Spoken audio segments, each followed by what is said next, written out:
जय श्रीकृष्ण. आपण बघितलं मागच्या वेळेस की बलरामांनी सांगितलं की कृष्णा, तू मला विवाहाच्या बंधनामध्ये अडकवलं, पण तुझं काय, तू केव्हा करणार?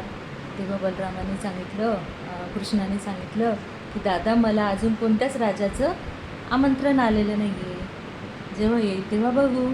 आणि मग त्याच रात्री नंदबाबांनी गोष्ट काढली की विदर्भीय यांचं रुक्मिणीचं स्वयंवर आहे आणि तेव्हा आपल्याला निमंत्रण नाही आहे, कारण आपलं ययातीपासून शापित घराणं आहे आणि म्हणून आपल्याला निमंत्रण नाही. पण कृष्णाने तेव्हाच ठरवलं की आपल्याला या स्वयंवराला जायचंच आहे आणि म्हणून मग दुसऱ्या दिवशी त्यांनी तयारी केली याला जायची आणि ते पोचले. तिथे पोचल्यानंतर त्यांनी पाहिलं तर तिथे सगळे राजे आलेले होते.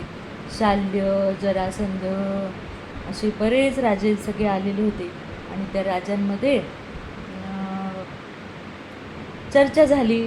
त्यांनी सांगितलं की जर तो कृष्ण गवडी क्षत्रिय नाही आहे आणि तो जर आपल्या राज्यात आला तर आपण हे स्वयंवर होऊच द्यायचं नाही.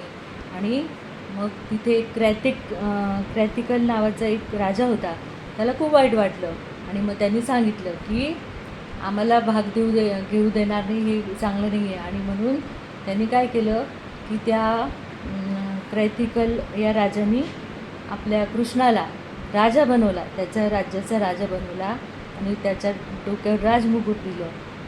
तरी पण हे जे बाकीचे राजे होते आपलेच, शाल्य, जरासंध असे कितीतरी, तर त्यांनी काय केलं, शिशुपाल, शाल्य, तर यांनी काय केलं, ते तिथून निघून गेले आणि मग दुसऱ्या दिवशी स्वयंवरच झालं नाही.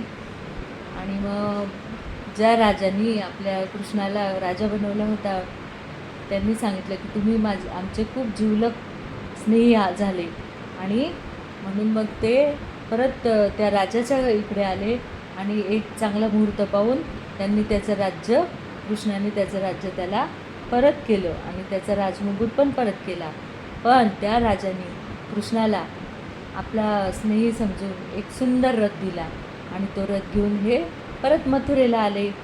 तर असा कृष्ण म्हणजे त्यांनी राज्य कुणाचं स्वीकारलं नाही आणि नंतर मग ते स्वयंवरच झालेलं नाही.